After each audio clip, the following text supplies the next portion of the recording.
नमस्कार भोजपुरी, जहां सुबह सुबह आपके लिए लेकर आ गए हैं बहुत बड़ी न्यूज। जी हां दोस्तों, पावर स्टार पवन सिंह से जुड़ी हुई है न्यूज़। क्या पावर स्टार पवन सिंह का नहीं आएगा छठ गीत?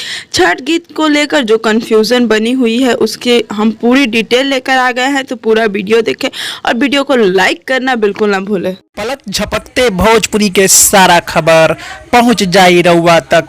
राउर आपन चैनल भोजपुरी स्टार ट्यूब अगर देखो तानी तो सोची मौत, जाके कर दी सब्सक्राइब, घंटा के आइकन के दू हाली जरूर दबा देव। सब खबर फ्री में पहुंची रउआ तक। नमस्कार भोजपुरी, जहां आप सभी को बता दूं कि बहुत बड़ा कंफ्यूजन तैयार हो गया है कि आखिर इस साल पावर स्टार का छठ गीत आएगा या नहीं। लेकिन हम आपको बता दें कि भोजपुरी इंडस्ट्री में एक बहुत बड़ा कॉल रिकॉर्ड वायरल हो रहा है, जिसमें पावर स्टार के छठ गाने से रिकॉर्डिंग जानकारी हमें मिल रही है। जी हाँ दोस्तों, वह कॉल रिकॉर्डिंग हम आपको सुनाने वाले हैं, वीडियो को अंत तक ज़रूर देखें। जी हाँ दोस्तों, पावर स्टार लंदन जाने से पहले एक भी गाने की शूटिंग नहीं की है, यह तो हमने आपको पहले बताया था। लेकिन बता दें कि इस बात को कंफर्म किया है हमारे ही जैसे एक यूट्यूबर भाई ने, और उन्होंने उस कॉल रिकॉर्डिंग को पूरे ऑडियंस के सामने सुनाया है। आपको बता दूं कि वह कॉल रिकॉर्डिंग हमारे डिस्क्रिप्शन बॉक्स में उस यूट्यूब चैनल का लिंक है, आप जाकर सुन सकते हैं कि किस तरीके से पावर स्टार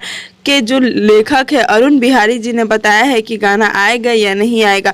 उम्मीद करती हूँ कि आपको वीडियो अच्छा लगा होगा। अच्छा लगे तो लाइक शेयर कमेंट करना बिल्कुल भी ना भूलें, और हमारे चैनल को भी आप ज़रूर सब्सक्राइब कर दें।